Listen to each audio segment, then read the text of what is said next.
istana tidak boleh menjadi tempat yang sakral yang tidak boleh didatangi oleh rakyatnya, termasuk oleh buruh. Soal keberadaan Pak Said ini di dalam aktivis buruh yang ada di dalam istana.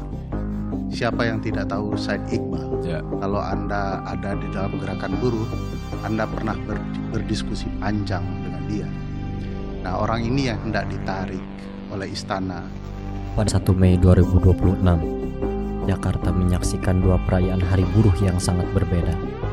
Di Monumen Nasional, ratusan ribu buruh berkumpul dalam sebuah pesta besar bersama Presiden Prabowo Subianto sebagai tamu kehormatan.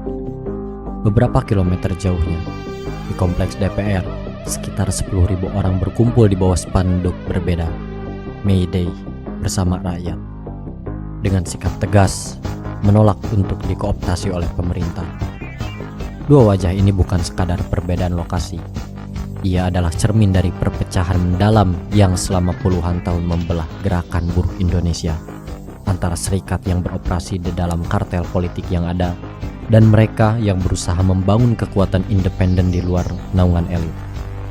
Halo warga negara berkembang, bersama Batas Akhir, kita akan menyelami lebih dalam bagaimana dan akan dibawa kemana nasib para buruh ke depannya.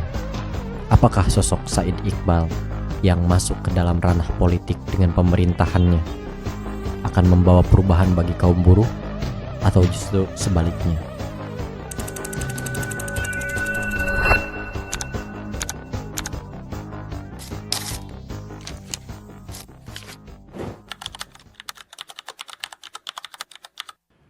Bagi saudara-saudara yang beragama Islam, demi Allah saya bersumpah.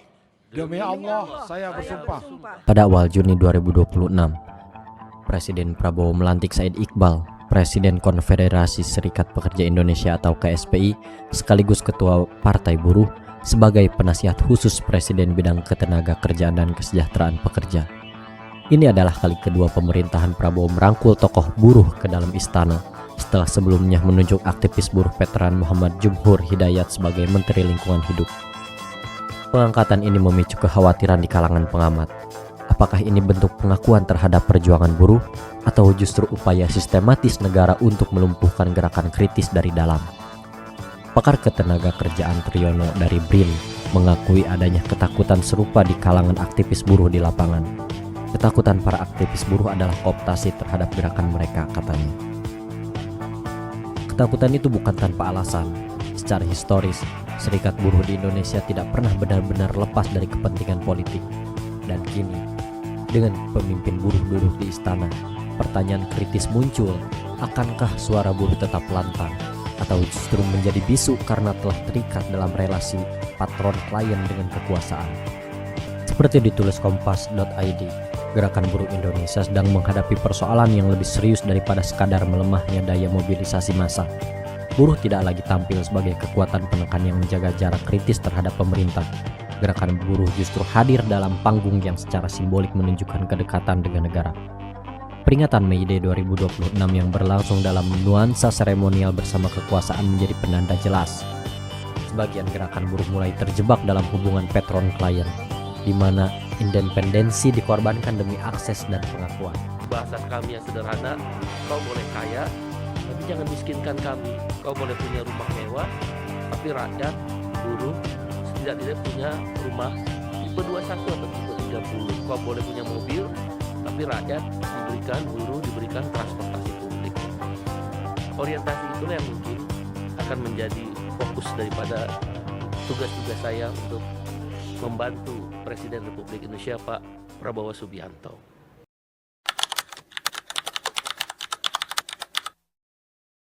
Di balik gemerlap panggung seremonial, struktur ekonomi yang menindas buruh tetap kokoh berdiri.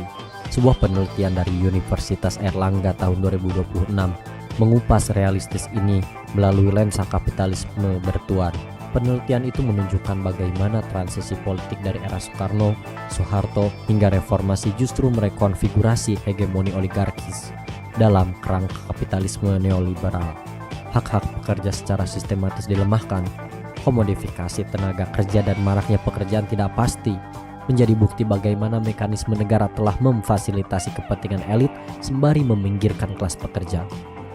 Sistem hibrida ini, feodal dalam wujud kapitalistik, tidak hanya melanggengkan eksploitasi ekonomi, tetapi juga membatasi potensi reformasi sosial dan politik yang bermakna. Laporan Celios pada tahun 2026 menunjukkan realitas yang gamblang. Ketimpangan di Indonesia semakin parah. Kekayaan 50 orang terkaya setara dengan kekayaan 55 juta rakyat di Indonesia. Organisasi Perempuan Mahardika bahkan menyatakan bahwa sistem ekonomi dan kerja di Indonesia saat ini masih memiskinkan kaum buruh secara sistematik. Dalam sebuah diskusi di Jakarta Selatan, mereka menyoroti bagaimana ketimpangan ekstrim dan dominasi oligarki menghambat buruh mencapai taraf hidup sejahtera.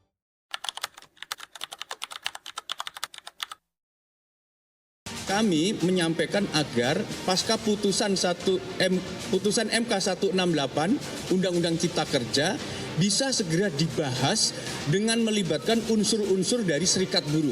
Penetapan upah minimum regional dengan mempertimbangkan kebutuhan hidup layak, bonus hari raya bagi pengemudi dan kurir online, diskon iuran jaminan sosial, peningkatan manfaat jaminan kehilangan pekerjaan, bantuan subsidi upah, dan subsidi perumahan. Presiden Prabowo sendiri menjanjikan percepatan pembangunan tempat penitipan anak dan perumahan dekat kawasan industri. Namun di balik janji-janji itu, kenyataan berbicara lain. Ratusan buruh terus turun ke jalanan menuntut revisi kebijakan upah tahun 2026 yang dinilai tidak adil dan belum memenuhi kebutuhan hidup layak. Di Bekasi, buruh mengepung kantor bupati, mengeluhkan kualitas kesejahteraan yang semakin menurun dan ketidakpastian kerja akibat aturan turunan Undang-Undang Cipta Kerja. Mereka menuntut kenaikan upah 15% di tahun 2026, jauh di atas kenaikan yang ditetapkan pemerintah. Di Jakarta, KSPI dan Partai Buruh mendesak UMP tahun 2026 ditetapkan menjadi 5.890.000-an, sesuai angka kebutuhan hidup atau KHL. Namun pemerintah menetapkan 5.730.000, selisih yang mungkin tampak kecil di atas kertas, namun berdampak langsung pada kemampuan daya beli pekerja di ibu kota. Sementara itu, gelombang pemutusan hubungan kerja terus berlangsung. Pada Mei 2026, PT Sakti Indonesia di Depok menutup operasional dan mem-PHK 350 karyawan. Sebulan kemudian, 1.000 pekerja PT SGS di Jombang terancam PHK karena perusahaan mengaku rugi 100 miliar. Perusahaan itu bahkan telah 2 kali melakukan pengurangan tenaga kerja sebelumnya pada akhir 2025 dan menjelang Lebaran 2026.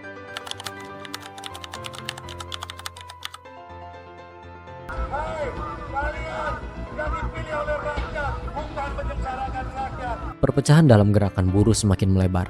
Di satu sisi, konfederasi besar seperti KSPI, KSPSI, dan KPBI yang sebagian besar berakar pada serikat resmi era Soeharto memilih jalan kooptasi, berdiri samping presiden di Monas.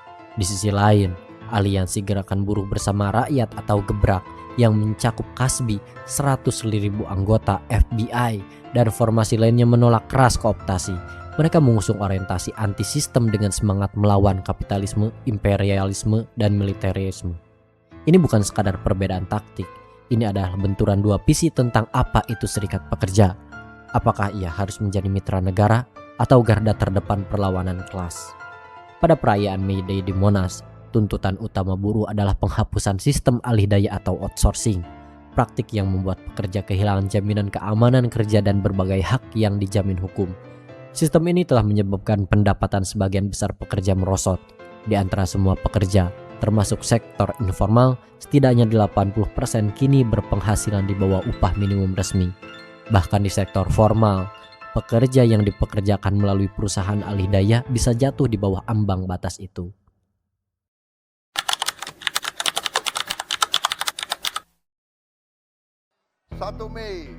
May Day, Hari Buruh seluruh dunia. Saudara-saudara, hari ini adalah hari perjuangan kaum buruh. Refleksi Hari Buruh 2026 dari KPU Pandeglang menyentuh inti persoalan. Tanpa gerakan buruh yang kuat, demokrasi beresiko terjebak dalam kepentingan oligarki yang hanya menguntungkan segelintir pemilik modal. Bagi buruh, politik adalah alat pertahanan. Namun ketika gerakan buruh kehilangan otonomi politiknya, ketika pemimpinnya duduk di istana, ketika May Day berubah dari hari perlawanan menjadi pesta seremonial, maka hilang pula satu-satunya benteng yang mampu menahan laju oligarki. Buruh tidak lagi menjadi kekuatan penekan yang kritis, melainkan sekadar bagian dari panggung kekuasaan yang sengaja dibangun untuk melegitimasi diri. Di tengah janji-janji manis dan kebijakan yang diiklankan sebagai berpihak, nasib buruh sesungguhnya tetap di ujung tanduk. Upah tak pernah cukup, PHK datang silih berganti, sistem outsourcing terus menggerogoti kepastian kerja. Dan ketika gerakan mereka sendiri terpecah antara yang dikooptasi dan yang bertahan, suara kelas pekerja menjadi semakin pecah dan semakin mudah diabaikan. Inilah ironi demokrasi di Indonesia di bawah pemerintahan oligarki. Prosedur elektoral tetap berjalan, pesta demokrasi tetap digelar. Namun di balik itu semua, buruh jantung perekonomian bangsa telah dipinggirkan, dieksploitasi, dan dibungkam oleh sistem yang sejak lama dirancang untuk melanggengkan kekuasaan segelintir orang. Pengalaman Indonesia menegaskan daya lenting struktur oligarkis serta kemampuannya beradaptasi dalam konteks politik yang berubah sambil tetap mempertahankan kontrol atas sumber daya dan tenaga kerja. Pertanyaannya kini, akankah buruh Indonesia menemukan jalannya kembali menuju otonomi dan kekuatan kolektif, atau akan terus menjadi korban dalam permainan kekuasaan yang tak pernah berpihak pada mereka?